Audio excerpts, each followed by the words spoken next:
नमस्कार, मी साक्षी अनासने yes Marathi news मध्ये आपलं स्वागत। आताच एक बातमी हाती येते, पाहूया त्यात संबंधित सविस्तर वृत्त। सांगितलं जशीला या नाही ना मोबाईल स्विच ऑफ झाला तसा काहीच नाही।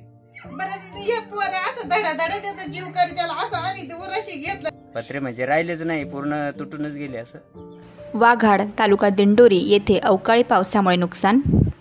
काल रात्री वाघाड तालुका दिंडोरी येथे अवकाळी पावसामुळे भयंकर नुकसान झाले आहे। नुकसान झाल्यानंतर तेथील ग्रामस्थांनी आपल्या भावना व्यक्त केलेल्या आहे। पाहूयात तेथील नागरिकांच्या प्रतिक्रिया।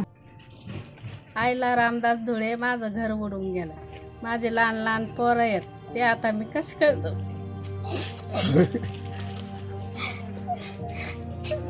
माझे पोरं जगवायचे पडले, मला घर पाहिजे। शासनाकडे तुमची काय मागणी आहे मावशी? मला घर बांधून द्यावा लवकर, आता पाणी पावसाचे दिवस आले, माझे पोरं कुणाला पाहू मी? सोमनाथ बुवाचे ठेपणे या आमच्या घराची नुकसान झाली। रात्रीच्या वेळेला त्याची भरपाई भेटायला पाहिजे। त्याच्यासाठी आपले वाघाड ग्रामपंचायतीचे सदस्य गुलाबराव शिंगाडे यांनी खूप मदत केली। आमचे धान्य धुन्य सगळं भिजून गेलं, एवढी पत्र्याची नुकसान झाली। पत्रे म्हणजे राहिलेच नाही, पूर्ण तुटूनच गेले। असं खायला प्यायला काही राहिलं नाही, पूर्ण धान्य धुन्य भिजून गेले। आज रात्री जो पाऊस झाला त्यांनी बरंच वादळी पावसाने इतका अंकार केला की अक्षरशः घराचे छप्पर काहीच ठेवलेले नाही। कारण आजकाल जर बघितलं तर खायला धान्यच नाही, धान्य म्हणजे पूर्ण ओले होऊन गेले। तसेच आजचं जेवण आहे साईडच्या झापावाल्यांनी आणून दिले। तसेच वाघाड शिवारातले ग्रामपंचायत सदस्य गुलाब शिंगाडे यांनी खूप मदत केली। तरी आम्हाला एक विनंती आहे शासनाकडे की त्याची नुकसान भरपाई मिळावी, अन्यथा घरकुल तर द्यावा, या वतीने आम्ही हे करतोय। मुक्ता संपत गांगोडे, आमची नुकसान आहे नाही का, रात्री पाऊस आला, माझे 2 पोरं, मी, माझे मिस्टर, आणि गारांचा पाऊस आला, म्हणजे आम्ही सगळे ओल्ले झालं तर आम्ही एक कोपऱ्याला उभं राहिलो दरवाजाच्या पाशी, तर हे पत्रे डायरेक्ट आमच्या अंगावर आले तर आम्ही माझ्या मोठ्या पोरांनी आम्हाला असं कांबळ्यानं गुंदून असं घेतलं, बाहेर पडायचा प्रयत्न केला। खरंच मला रडू येतंय भाऊ, रडू येतंय, म्हणजे कारण की आम्हाला येच नाही। आणि या बाई जेवण आम्हाला दुसऱ्याने आणून दिले, धान्य माझे ओल्ले झाले सगळे, आम्हाला याची भरपाई पाहिजे आम्हाला। धरण चांगले जमीन होती ती धरणात गेली, या दगडावर हे काहीच पिकत नाही, याच्यावर गहू सुद्धा होती नाही का, भात नाही होता आम्हाला।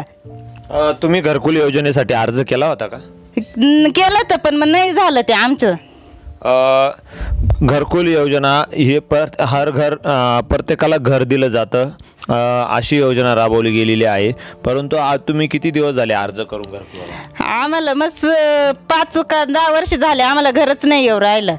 याबाबत तुम्ही शासकीय यंत्रणेकडे वारंवार कळवलेलं आहे का? आम्हाला घरकुल आमचा अर्ज केलेला आहे, अर्जाबाबत काही माहिती मिळाली का? हा, आम्ही कळवलंय पण आम्हाला ते देऊच नाही, नुसते फॉर्म घेते आमच्याकडून, आमच्यापर्यंत येतीच नाही काही।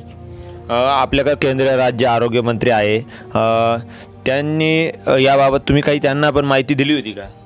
माहिती आम्ही काहीच देईल नाही, पण मग आमचे म्हणजे समोरचे येते ना, हे करायचं ते करायचं, आमच्याकडून कागदपत्र घेऊन जाते, पण मग आम्हाला काही घर आमच्यापर्यंत येतीच नाही।